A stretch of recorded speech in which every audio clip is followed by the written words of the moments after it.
The Super Mario Brothers movie has been something that's been in development for quite a few years now, but infamously, it's not the first Mario Brothers movie that we've ever gotten. There was one that was developed all the way back in 1993 that many people don't speak about. It was a critical and commercial disaster. It's often regarded as one of the worst films ever made, but it has grown to accumulate some cult status over the years. But Nintendo as a brand, as a company, has been very hesitant about lending out their characters for live action adaptations due to the failure, really, of that movie. It wasn't until a few years ago with Detective Pikachu that they decided to dive back into the live action realm with some of their Mhm. notable characters. And then shortly after that, Shigeru Miyamoto and Illumination over at Universal decided to come together and develop a brand new film based on the Super Mario Brothers and that world and those characters, but to still keep it animated. So it's been in development for a few years, and there's also a lot of great synergy happening between this movie and also the brand new Super Nintendo world that just Yep. opened up in Universal Orlando. So all things seem to be pretty much in sync with each other between these two companies.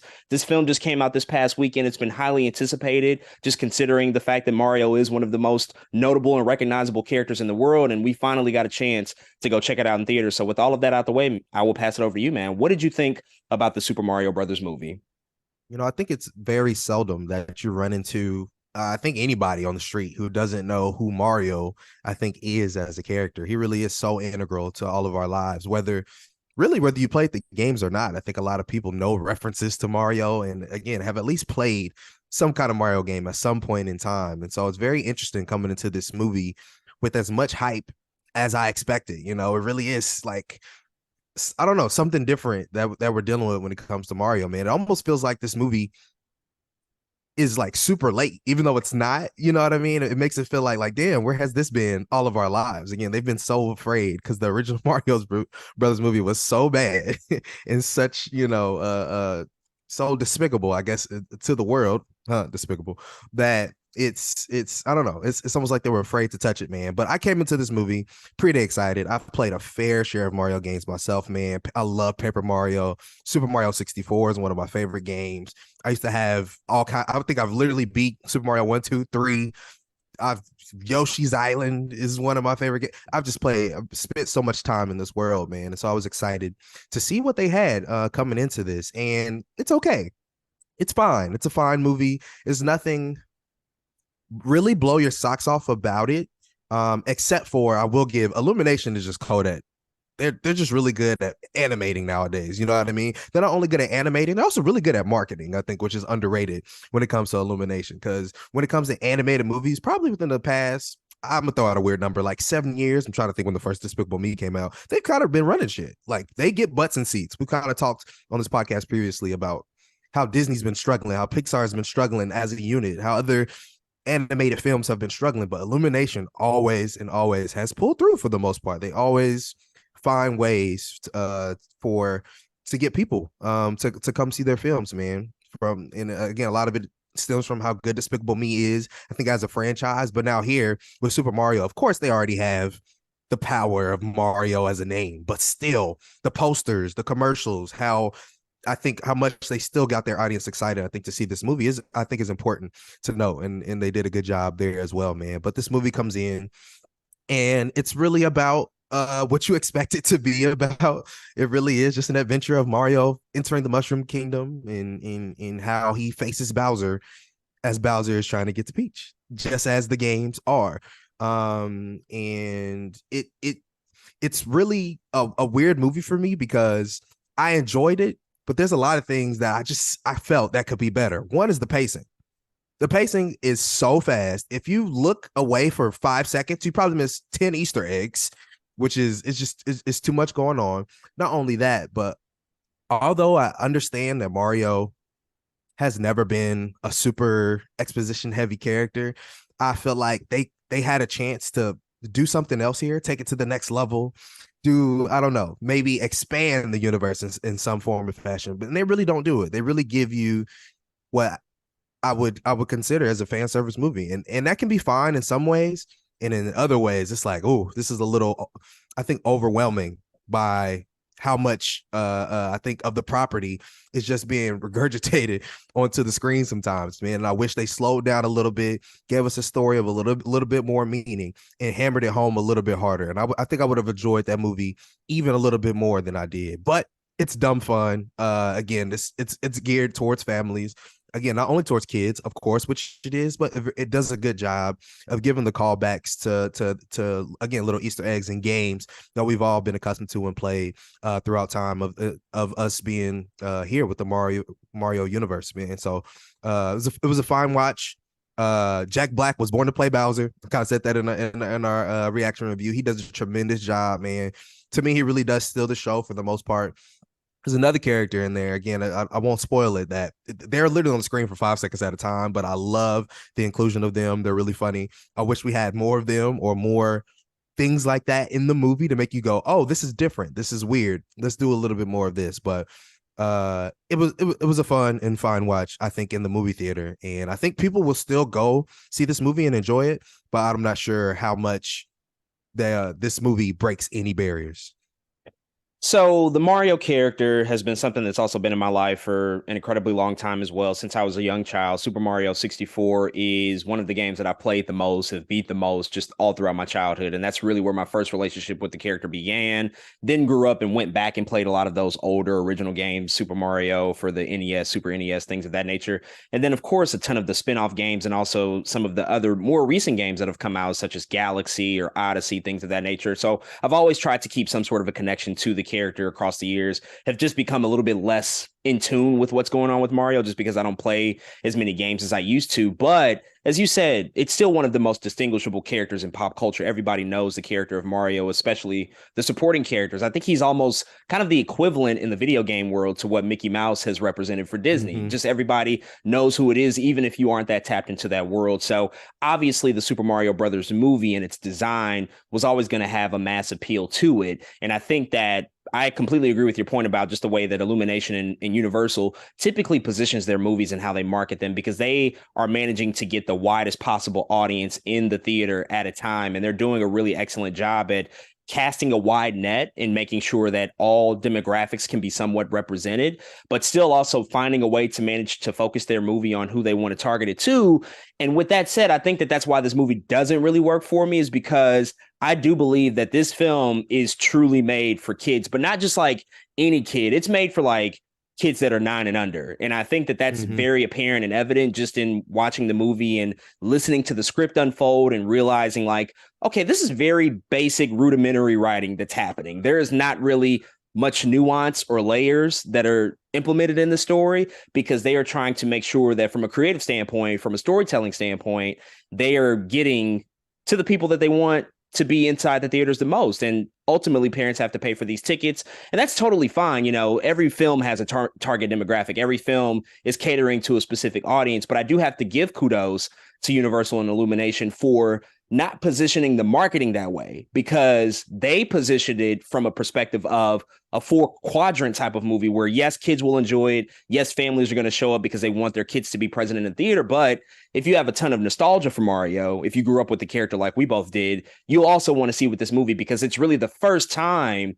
negating that one that came out in 1993. It's the first time that we've remained faithful to what that world represents. And so kudos to them again for the marketing strategy and for actually getting people to show up. Like, it was brilliant what they did. And obviously the box office results are paying off in that respect. But when you actually watch the movie, it just became very clear to me that this is not for me. This movie's not for me. It's meant for my niece. It's meant for somebody that is like 8 years old, 9 years old, which again is totally fine. But I think in terms of going to the films and going to the movies to see animated feature films these days, I do expect and want a little bit more sophistication out of stories. I think that some of the best Disney or Pixar movies have managed to be able to have something available for all audiences. They can obviously appeal to kids, really, you know, sort of their primary demographic, but they can also still implement and have content within their films that cater to adults as well. They have pieces of the story that you can really grasp onto.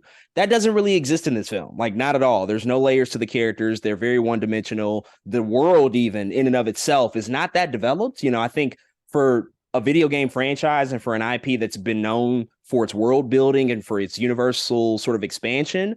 They didn't really do much of that here. Like when you get to Donkey Kong Land, which is a piece of the movie, you don't really get a perspective on what that looks like because I think they're trying to hold that off for whatever spinoff they're going to eventually develop, which is a little disappointing because you want to see them sort of take some swings in terms of what those things look like and how they affect the story and also how they're impacting our characters. And, I think when you just look at a film like this, it just kind of felt like that the writers and the filmmakers behind it, they just wanted to make sure that it could, reach the broadest audience possible. There's really no specificity to anything or anybody. It's almost like they got to the writer's room and they said character development, arcs, nuance, depth, blah, blah, blah, blah, blah. We don't need any of that stuff. Like, we're just going to make something that is like for everybody, that everybody can enjoy and just have fun with, that's loaded with Easter eggs, which, movies can't really just work off of Easter eggs. And this one has a fair share of them, things that I didn't even catch. I know that I didn't catch, but a movie just can't work on that basis alone. So ultimately, when I saw it and came out of it, I just had to realize and just sort of readjust myself and my expectations and remember, like, this isn't made for me. That's totally okay. I'm going to have to grade it on a curve because from an artistic standpoint, it probably didn't hit the levels that I wanted it to hit. But in terms of a marketing strategy, in terms of a business proposition for what they can do in the future for this franchise, and in terms of the actual execution, they certainly succeeded. They did exactly what they needed to do to restore faith into the Super Mario franchise. Last quick thing I'll mention is the voice cast. I agree with your points about Jack Black. He was the one standout. Everybody else was pretty ordinary for me. Chris Pratt did fine. I know there was a ton of controversy, kind of unwarranted. He was totally fine. Charlie Day was pretty cool as well. There wasn't a ton of him playing Luigi, but he was fine. I didn't really care for Seth Rogen's interpretation of DK though, because he made a conscious choice to not put on a voice. He talked about like he wasn't going to do a voice. He was just going to have his regular Seth Rogen voice. And I think that was a mistake. I think that he should have done a little bit more to obviously remind us that it's Seth Rogen, but also make it a distinguishable character from just like the personality of Seth Rogen that we've come to know over the past 20 years or so. So I do think that was a mistake. But thankfully for me, this movie was only 90 minutes long. It's very short, so it doesn't take much investment. What I do want to ask you though is like a follow-up. It's very clear they're going to make more of these. This has become just a box office sensation. The 5-day weekend has reached like 377 million globally. It's the biggest animated debut ever in terms of box office in its opening weekend. So again, kudos to them for picking the perfect weekend, picking not only Easter weekend, but also like spring break time for everybody to get out to the theaters to go see this. So it's clear they'll do more. My question is, based off of what you saw in this movie, does that make you excited? Does it make you excited that there could potentially be a connected universe of films that are related to the Super Mario characters? They've obviously achieved that time and time again on every generation in the consoles with Luigi and Donkey Kong and even other Nintendo characters like Zelda and Samus with Metroid. Does it excite you based off of what you saw in this movie for the prospect of a potential Nintendo Super Mario Ultimate sort of crossover event? Maybe the finale of Smash Brothers. I don't know, but does that get you excited about what that could potentially look like in the future? Oh, absolutely, man. I think this is, no matter what critiques we have for this film, this is a great start, I think, to something else, if that makes sense. I think Detective Pikachu was a start to something that could be something else. Like all of these movies, I think, have created something, I think, just in the video game world in general that can become something else. And specifically within the Nintendo world, this movie does something that I think can jumpstart. Really, it could jumpstart some greatness if done correctly and if done right, man. Zelda is probably the second biggest, right? Like when it comes in terms of a property under the Nintendo name. And I have been conceptualizing Zelda movies for like forever. Like since I was playing Zelda games, I was like, how was this game not a movie? But I really feel like, man, with all these Breath of the Wilds coming out, with sequels coming out, with how big Zelda has always been, a Zelda movie is around the corner, no doubt to me. Like I really feel like that's going to happen pretty soon. And like you said, beyond that, Nintendo has so many fire properties that can be good movies. Metroid, anything to me is going to be fire. Like in terms of an idea, Smash Brothers is so ridiculous. It's like animated video game in game in my mind that we're just going to hold on to that for now. I think it's going to happen sometime down the line if some of the projects in between go correctly, but I can absolutely see Zelda coming out, Samus coming out, Ness something coming out, Kirby movies, and then boom, a Smash Brothers, whatever, you know what I'm saying? So I think this is a great start to something, again, that could be great in a franchise, and I'm looking forward to what they come up with, man. But I'm definitely excited for it. I definitely have a feeling we're on the precipice of something great. Yeah, I mean, to your point earlier, it is a bit of a surprise that they've kind of taken this long to get here, just because like Mhm. everything is right there on the table. Like that whole roadmap that you just gave has been there for 30 years really at this point. And Easy. so I think now is the time to pull the trigger on that stuff. Obviously, as we see with the success of this movie, like it's hitting all the marks that it needs to hit. And so hopefully that just restores faith into the brands and to the companies behind this stuff to say, like, okay, we can take this and create these next additional chapters into this bigger story that we do tell. I do want them with certain properties. Like you have to remember tone, because when you talk about a Zelda character, you have to have a very different type of tonal switch there that you Mhm. cannot have that existed in this movie, right? And so as long as they can maintain that and they can, sort of keep that at the forefront of their mind, that's going to give us the best ultimate, sort of products at the end of the day, so that when we do ultimately get a crossover, if that does happen, if they can build out these stories one by one and make a good movie after a good movie after a good movie, then if we get a bigger crossover, that'll ultimately mean more in the end. It won't just be sort of a surface level,